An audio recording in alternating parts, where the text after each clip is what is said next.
29 دекабр соли 2022 русия ба таври рекордӣ шаҳрҳои украинаро мушакборон кард. бино ба гуфтаи Михаил Подоляк, мушовири раиси дастгоҳи президенти Украина, ҷониби Русия 120 мушаку дронҳои эрониро ба хоки Украина шилик кардааст ва аз ин миқдор ба нирӯҳои Украина муяссар гаштааст, ки 69 мушакро дар ҳаво зада ғалтонад.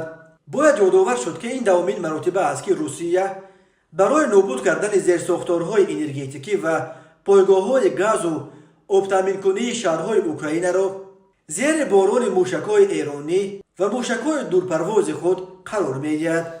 аз 2 октябри соли 2022 ин ҷониб Русия ба таври доимӣ аз 70 то 100 мушаки болдори дурпарвоз ва дронҳои эрониро ба шаҳрҳои бузурги Украина шилик мекунад. бовар меравад, ки нирӯҳои Русия борои тахриб кардани зерсохторҳои энергетикӣ ва пойгоҳҳои газу обтаъминкунии шаҳрҳои Украина дар фасли зимистон мехоҳанд зиндагиро барои мардуми осоиштаи Украина дар фасли сармо вазнин кунанд ва бо ин ро ба ҳукумати кунунии ин кишвар фишор биёранд.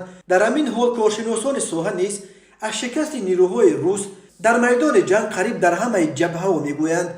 онҳо хабар медиҳанд, ки низомиҳои рус аз сабаби омода набудан ва сатҳи пасти тайёрии ҷангиашон ба ҳамлаи нирӯҳои мусаллаҳи Украина тоб наоварда рӯ ба фирор медиҳанд ва ҳамин тавр рӯз ба рӯз ақибнишинӣ мекунанд.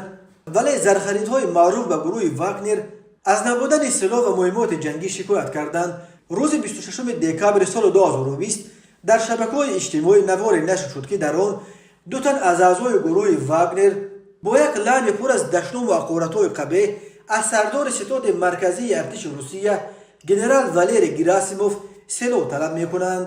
рӯзи пахши видео каналҳои наздик ба Кремл гуфта буданд, ки ин видеороликҳоро украиниҳо пахш карданд. аммо пас аз гузаштани як рӯз асосгузори ЧВК Вагнер Евгений Пригожин, ки бо лақаби ошпази Путин маъруф аст, дурустии видеоро таздиқ кард ва дар як сабти садоӣ гуфтааст, ки воқеан бо зархаридҳои худ дар ҷабҳаи Бахмут вохӯрдааст.